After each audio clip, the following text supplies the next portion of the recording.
Hello, everyone. Thank you for joining me for my session. I'm going to now share my screen, so hopefully you will all be able to see it. One second.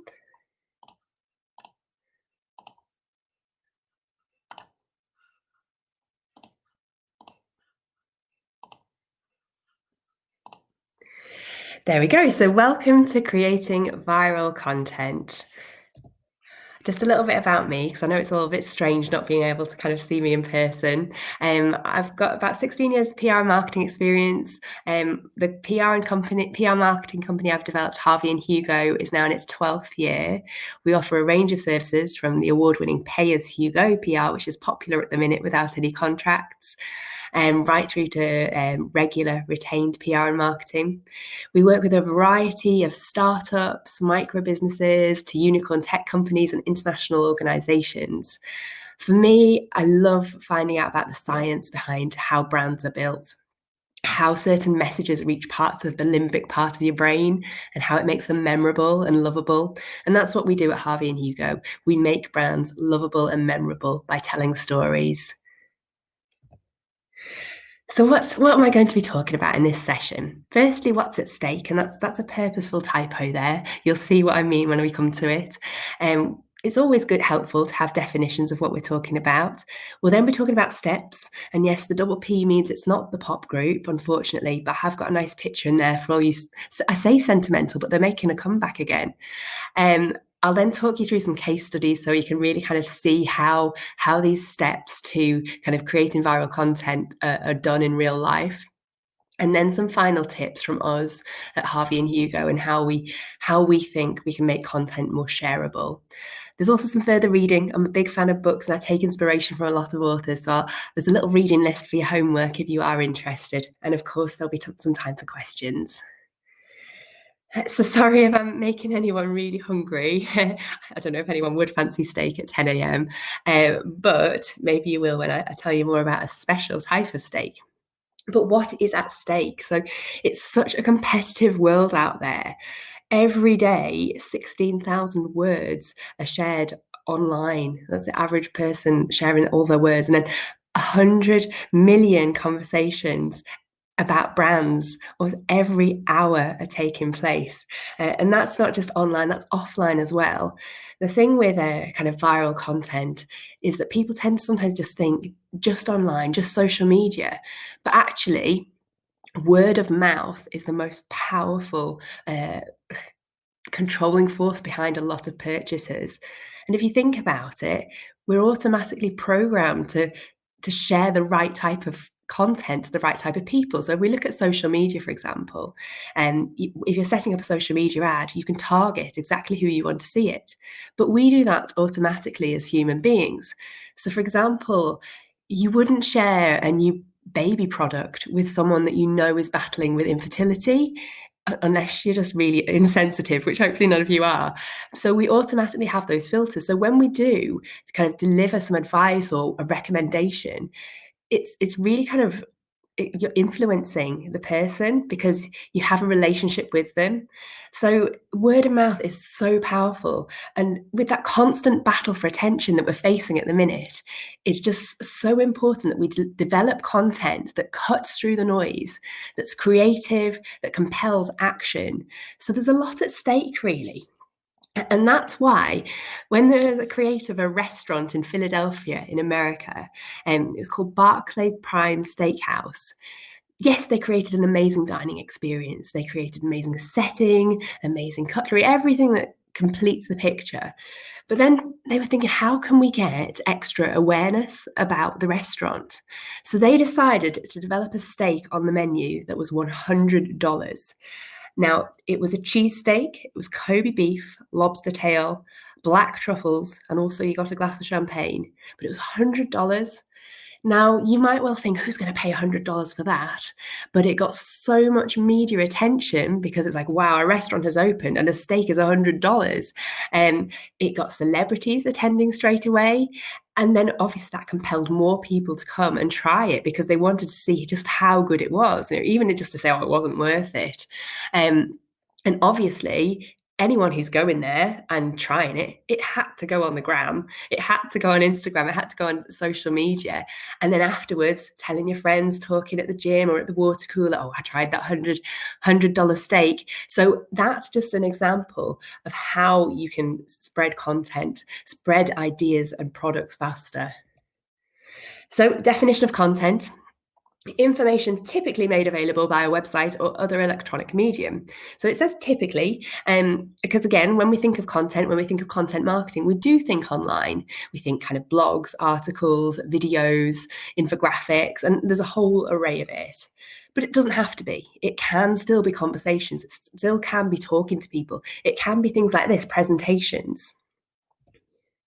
And then definition of viral: circulated rapidly and widely, again, from one internet user to another is here, but it doesn't have to be. It can be circulated rapidly and widely from just conversation, people to people.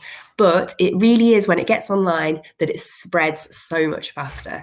Because if you think about, just saying to a friend or saying to the office, maybe there's 10 people, that steak, the $100 steak was amazing, you got to try it. But then if you put that on social media, it will reach people faster. So I've got a lovely quote here from Jonah Berger, who's a marketing professor, and he's written a book which I'll reference later on. He says there is a science behind why people share. It's not chance, it's not random. If you understand the underlying science of human behavior, you can predict what people are going to pass on, and you can craft your own contagious content, whether it's messages, products, or ideas. And these are the ideas that people are more likely to spread.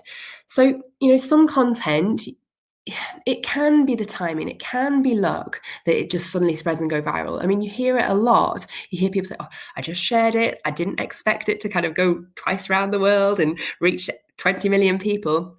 But actually, what Jonah is saying and what is proven, there are brands out there that study the science behind it and actually have developed a formula to ensure that it gets shared more.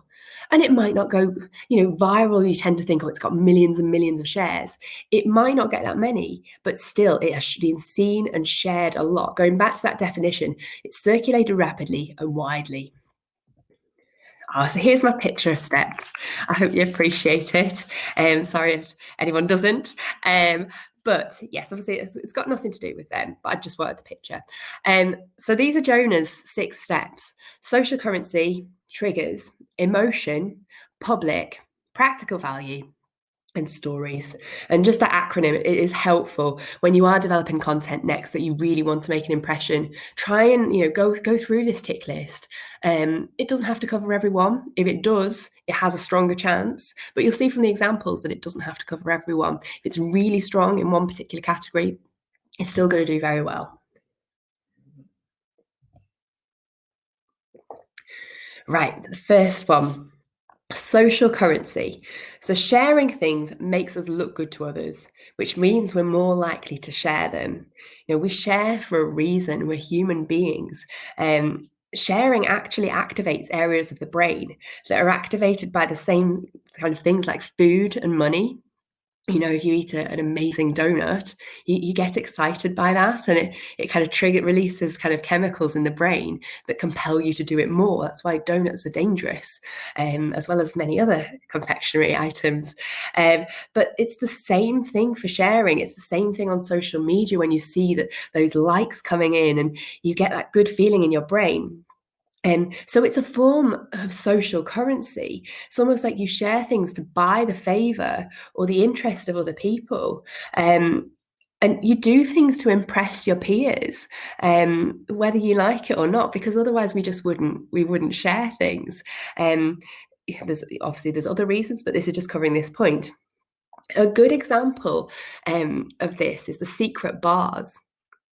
I don't know if anyone's ever been in one, but it's all quite exciting when you go in one. You kind of feel like you're an insider, that no one else has access to this, and you're getting a special preview to come in. And because of that makes you feel compelled to share it. Oh, so you never know where I was last night. I was in a secret bar. It's exciting. You're just compelled to share it. And so by doing this as a brand, creating an event that it's not an event, it's not anything for the public, it's quite secret. And you might think that would damage the brand because you want to let people know about it as much as possible. But actually, once it starts sharing on social media and by word of mouth, it's going to be more powerful. There's other examples of this, like a frequent flyer competition, where you've collected your points and you win prizes. People love sharing that sort of thing as well. So competitions are a really great way of running things and increasing the popularity of your brand. Sorry, I'm having quite a lot of drinks throughout this. I've got a cold. I have been tested and it's negative. It's probably too much information, but yeah, just letting you know. Triggers is number 2. And hopefully this picture will think of one of the most popular triggers. I mean, it does for me, but I might be showing my age. So if someone was to say to me, have a break, and if I was in a room of people here, it'd be nice if like people maybe shouted, have a Kit Kat. Hopefully you're kind of saying that in your head. But yeah, that is such a powerful trigger. Nestle managed to turn the coffee break into an association for their, well, they've got many chocolate bars, but for their snack Kit Kat. So, to get things to go viral, you have to be consistent. And to get consistency, triggers really help and associations. So Daniel Kahneman, who wrote the book Thinking Fast and Slow, and he's amazing, his work's incredible. He says certain ideas trigger others by association, causing us to be reminded by something that the idea that we're presented with. So it associates something. And if you associate something, it's easier to remember it, which is really important. So if you can, with your product or idea, develop an association that's going to compel people to think about it more often, then you're really going to kind of get things going viral more over a certain length of time. Because if you think about Kit Kat, it wouldn't have gone viral in an instant. It would have it's taken years and years of the brand being built because it's had that consistent association. So that's another misconception about viral. People think it has to happen instantly. It's rare that anything viral happens instantly, because what you don't know is under the surface, it's been kind of spreading slowly, but it's only when it gains that rapid traction that it is deemed kind of an overnight success, even though it isn't overnight. Emotions, this is very important as well. Products and ideas are more likely to be shared if they arouse strong emotions. And this is why the New York Times, a lot of the articles that get the most views are from its health and science section, because usually they're the ones that trigger amazement. It might have business stories that are read, but they're not likely to be shared because it's there's been a new breakthrough in science, or they've saved someone's life. That's compelling. It makes people want to share it, tell their friends, particularly if they've gone through something similar as well. And actually, it's found that it's more the positive emotions that tend to make content more viral. It just has to be high energy. So think of awe, think of excitement, think of amusement. Also, anger and anxiety can compel people to click and share. It's just not as powerful as the more positive ones. If you think about an example of emotion, the Charlie bit my finger one, it's one of the most popular viral videos on YouTube. If you search it and watch it, you see it's funny, it's cute, but it's a little bit cheeky, and it's those emotions that people want to share. And please don't underestimate the power of laughter. It's incredibly powerful, and people want to share that more and more, especially during tough times. It's nice to try and cheer people up. The example that I've got here is from the Cadbury's advert for dairy milk, where it seemed quite random when it first started airing. But it's that music, that Phil Collins song, In the Air Tonight, and the drum beat that just, it almost gives you goose pimples. It really kind of stimulates your emotion. And you'll see a lot kind of within advertising and marketing and PR that music is used a lot behind campaigns because of this reason, because it stimulates emotions. Music is also very powerful for establishing triggers as well. So that's the emotions point on steps. Number 4, public. So we are influenced by people. There's a reason why influencers in the marketing and PR term are called influencers. We're most influenced by products, ideas, and behaviors if we observe them frequently. So it's a good idea as part of a campaign, if you make it visible, make it an observable activity, whether it's observable online or in real life. So the example I've got here is from Movember, and I'm sure most of you have heard of Movember by now, but it's so visible, and people, something when it first started, why are you growing a mustache? That's interesting. And then you learn about the charity behind it, and then it starts to gain momentum. More people want to do it. So, and as human beings, we do imitate others, especially if people are influential to us. So it's very important to consider that. Another example, I don't know if you remember the yellow bracelets. They went viral for Live Strong.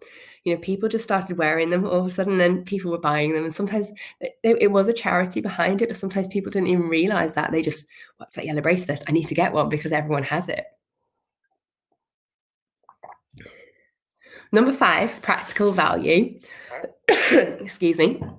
So the theory is based around the product or idea needing to be simple and practical and also useful, because again, as human beings, we like to help each other.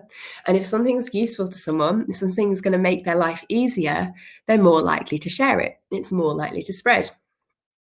This chap in the picture, he's an 86-year-old farmer, I believe, who's called Ken. And, he was relatively unknown before his video. He just thought he'd be helpful and he'd make a video showing how to microwave corn to remove the husk. It ended up getting 8 million views, probably more by now, because it was just so simple. And it was a problem a lot of people had when you're just trying to peel away the husk and it's leaving all those strings. And that's not a technical term, they've probably got a proper name. But it's just something so simple and it made people's lives easier. So it spread. He wasn't particularly funny or anything like that. It was just useful, helpful advice. And again, we're talking about a video here, but it doesn't have to be. It could be an infographic, it could be a blog, it could be a tweet. It could be anything like that that's helping people. Really useful. And another tip here when you're creating kind of the useful information, sometimes people think that niche audiences aren't going to get the viewage. Viewage, is that a word? The viewers that, if you target a broad audience. So an example is, say you target scuba divers. You've got this brand new scuba diving event that you want to kind of promote to them. Really target the scuba divers industry, because actually the people are, when they feel special, that there's a special event for them, they like to share it to audiences far and wide. As humans, we like other people to know what our hobbies and interests are outside of the context that we know them in. So they're more likely to then share it across their networks because they feel proud that they're part of it. So that's something to bear in mind when you're creating content. Don't be afraid to really focus on your niche. The final step in the steps is stories. And obviously, this is my favourite one because it's one of the things that we do at Harvey and Hugo. I'll just have a sip of tea. To me, and it's been proven in a lot of places, stories are the most powerful form of communication. People argue that our brains aren't logic processors. Instead, they are story processors. It's how we make sense of the world. If you think about where we tell stories, we tell them in law courts, we tell them to review football matches or any type of sports, we turn it into a story. And we tell stories to ourselves. We tell stories to our friends rather than just relaying facts. We'll tell the story, well, it started like this, it was last Friday, and I was, you wouldn't just say, this happened, the conclusion. And, you tell a story, and stories are a great marketing and PR tool as well. I've used these 3 images because there's a guy, a journalist called Thomas Friedman, who developed the hands to heads to hearts theory. And anyone who's heard me speak, I do usually mention this because I love it. In the industrial era, we mainly work with our hands. In the technological area, we mainly work with our heads. And Thomas believes that the future belongs to people working with their hearts in terms of making emotional buying decisions. And stories help reach the parts of your brain that make emotional buying decisions. So that's why they're so important. Another reason why they're important is people tend not, and I'm not saying don't create kind of genuine brands, because that's very important, but validity doesn't become as important when people tell stories. People don't think to question the validity. Whereas if you gave hard stats, they're like, well, is that true? Whereas they just get so involved in the story, they just like to tell it, they like to hear it. So it's important, obviously, to still have genuine brands, but to develop a story that goes with it, that helps kind of make it more memorable, but also more shareable. And, obviously we can only share things that we can remember. That's quite important. So there are Jonah Berger's six steps to creating viral content. Now, some examples. Who remembers this? Some of you probably did it. This is a real example of a truly viral campaign. It just went everywhere, and it generated millions and millions of pounds for this charity and the equivalents throughout different countries. So it was a fantastic campaign.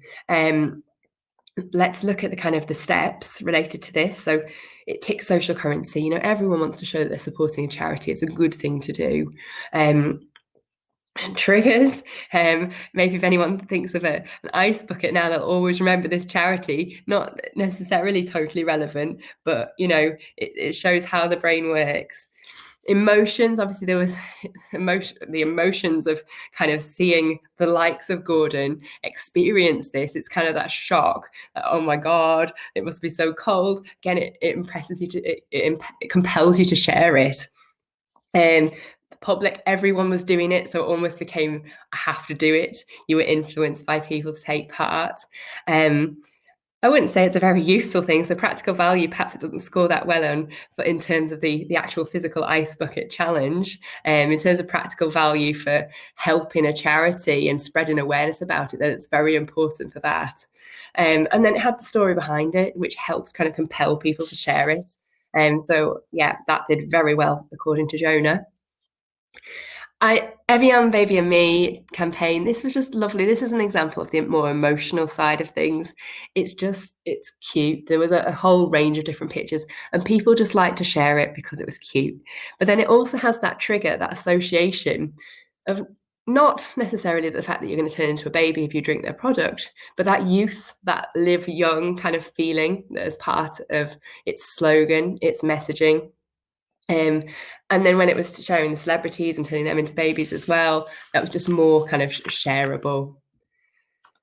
And then the Greg's vegan sausage roll was fantastic piece of marketing. So they kind of packaged it up, doing a parody of like an iPhone launch, saying it's the next generation sausage roll technology. They sent out free samples to the likes of Piers Morgan, and they ended up totally owning Veganuary. And it's just very clever and smart the way that they did it. And of course, it did taste good as well, which helped get it kind of spread and share in that way. People were taking photos of it just to say they'd had one and what it was like, and sharing it to far and wide. So that was the vegan sausage roll campaign. So in terms of tips, and so these are some of ours from kind of creating campaigns that share as much as we can. So it has to be unique, to achieve a lot of these things that Jonah was talking about, like the $100 steak.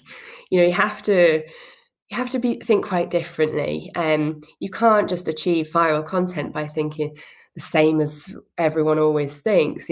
Have something quite different, and be bold. Sometimes you have to be brave to share things that are different because you don't know how it's going to go. Make the content adaptable.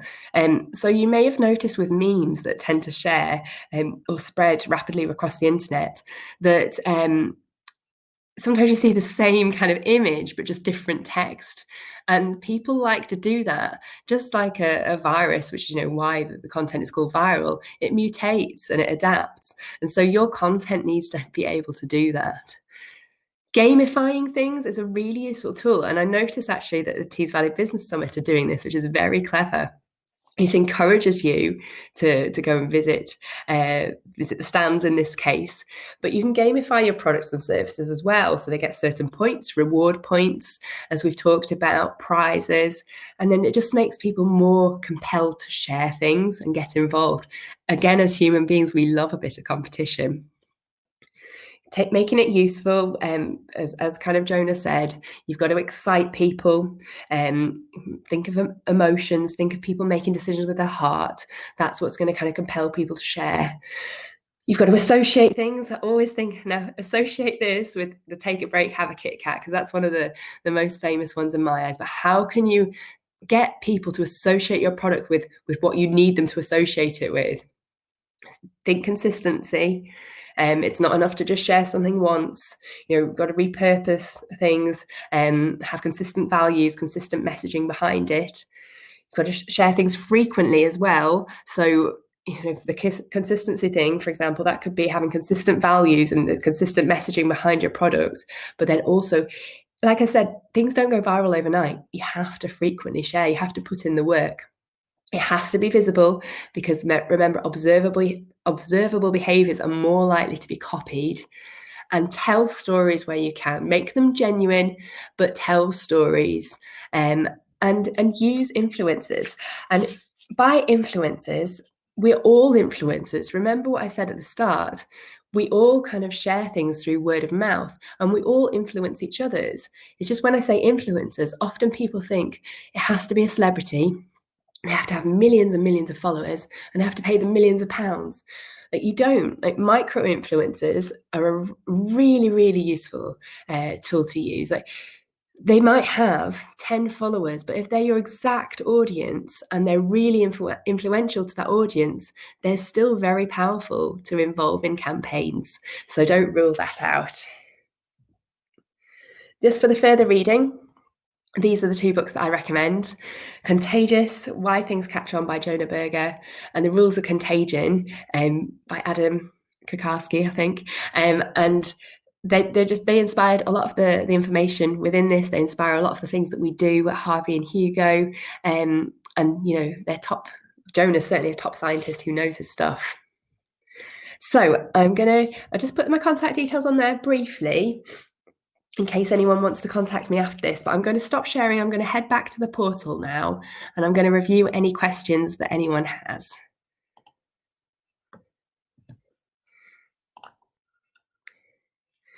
Right. So I'm back. And yes, just wondered, does anybody have any questions? Don't think there's any in the live Q&A box.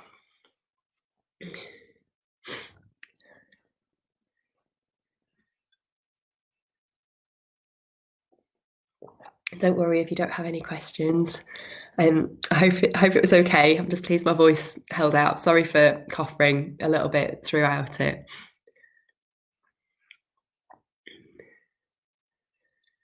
I'll be manning the Harvey and Hugo stand from 11 till 12.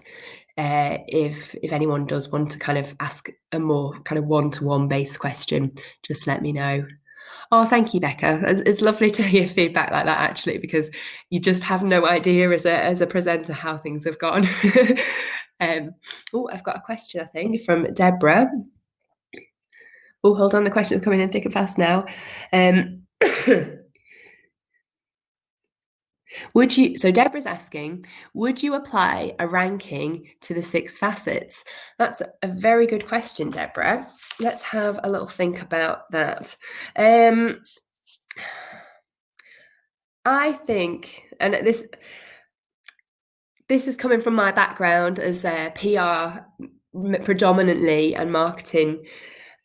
I think for me, it's the emotions. It's the emotions that's the most powerful and compelling part. And for me, that ties into stories, because you can't tell a good story without evoking emotions. But if you think into why I share things, it often is because they're funny. It's because they're sad, or it's heartfelt, or it's amazing. It's those positive emotions. And even if you go back to the steak, the $100 cheese steak, it's that shock. It's $100. It's that awe kind of feeling that I have to share this, and I have to see if it's actually worth it sort of feeling. The social currency thing, that's always important because it's an innate part of our behavior. Like people are just always going to want to share things. So I think that probably would come in third. And then that ties quite closely into the public side of things, making things observable. Saying that the useful thing is incredibly powerful as well. But something that's useful is, it probably will get saved and shared, but not as much as something evoking such kind of powerful emotions. And then trigger's such a powerful long-term one, so it can't be ruled out. But that's kind of my order, in a rough sort of way. But really good question. Oh, thanks, guys. I thought there were some more questions, but people are just giving feedback. That's really nice. Thank you, Vicky, and thanks for hoping I feel better soon. I actually feel fine. It's when you sound worse than you are. But thank you. Thank you, Kelly. Oh, and thank you, Michael. That's lovely. Yeah, I hope I haven't missed any questions. It's all quite. Oh, thanks, Deborah. But yeah, any other questions? I'm happy to answer. I've got 8 minutes left on the clock. But yeah, it's all quite strange times, isn't it? So I do hope everyone's okay and everyone's staying well. And it's just quite stressful times as well when you've got little ones that have had to be off if they've been isolating. And so yeah, that's our kind of the important thing at the minute, is making sure we're all staying healthy.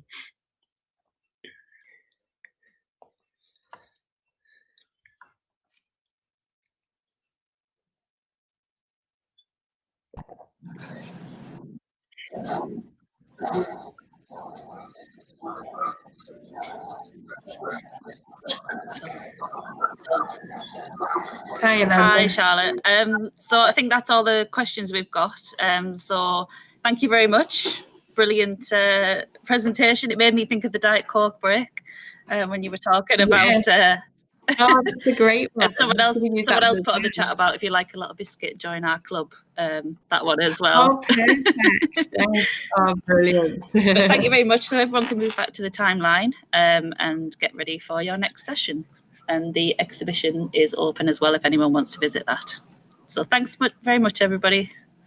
Thanks, Charlotte. Thanks, Bye. Bye.